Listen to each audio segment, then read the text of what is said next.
one name that's not in there that has been part of the squad recently is Raheem Sterling. Is it injury that he's not made it? Yeah, he's got a thigh problem. Raheem's had a thigh problem that he's been nursing for some time, you know, and obviously it's seen him. I don't think he's played for Liverpool for the last 6 or 7 weeks at least, so it's been a real disappointment because his form for the 21s just recently has been outstanding, but if they're not fit, you can't pick them. I know you won't pick a player for a tournament off the back of one game, but Callum McManaman, we've got to talk about him and his performance on Saturday in the FA Cup final. I mean, what did you make of him? I've seen Callum play. I've made it my business over the last, I would have said 6 weeks, to have a real good look at Callum, you know. I think he's finding his confidence now, you know. He's been nurtured very well by Wigan and they've built him into it. And as I say, he's done so well, and the culmination of that is a fantastic game in the final. Now that will give his self-esteem the world of good. And as I say, he's done really well for Wigan, I must say. If Wigan manage to stay in this league, that will be a lot down to probably him and 1 or 2 other performances. But we're pleased with his development. And that happens with players. You know, he comes on the international stage a few years ago at under-20 level. Now it's took him a while now.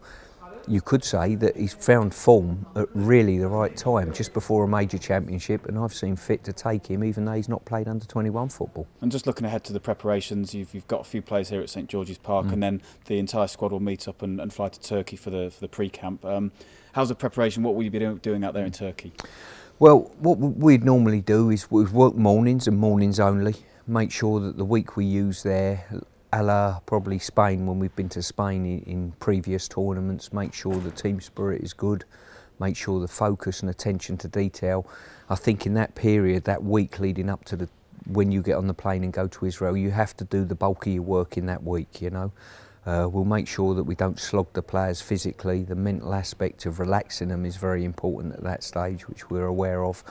And the bulk of your work in regard to set plays, in regard to pattern of play, your team has to be done in that period. Once you get into tournament football, it's all about playing and recovery, play recovery.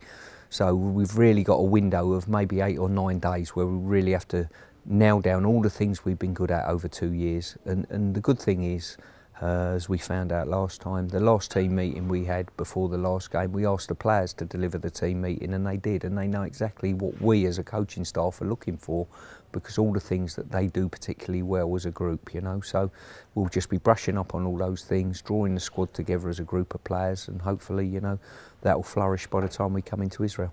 What have you learnt? This is the 4th tournament, I think, in a row for you and your staff. What have you learnt from those other 3 tournaments? To be really competitive, you have to go with your strongest team. That's without doubt. That goes right across the board. The preparation, I think if I roll the clock back now and look at my preparation 3 tournaments ago, I was unsure in my own mind exactly what worked and what didn't in regard to our prep, and that this week that we're doing in Turkey, I know full well now what is the right and proper thing to do, because I've seen the results of that. Getting the right rest, that balance between rest and focus leading into the tournament is important.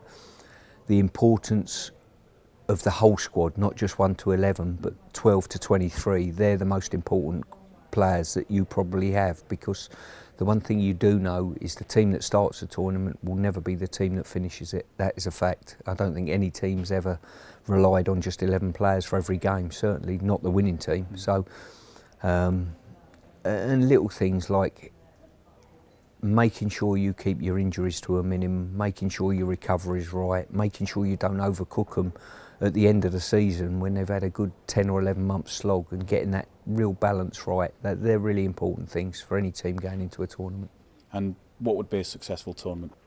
Winning it. We set out, and you've been around the group for a few years now. You know, my proviso 2 years out is this is what we have to do to win the tournament. You know, it's a 4-step.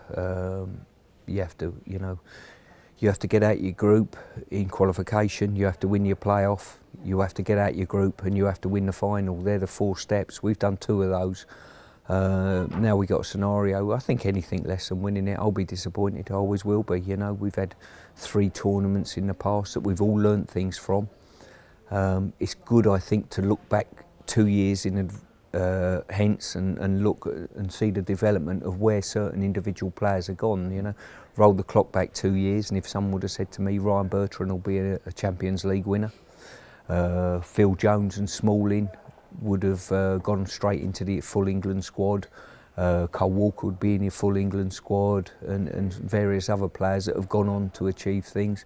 I would have thought, yeah, okay, Welbeck, Sturridge was in that group 2 years ago, and you hope that in 2 years' time after this tournament, we're going to have the same number of players that go on into the seniors, having developed a fantastic understanding of tournament football.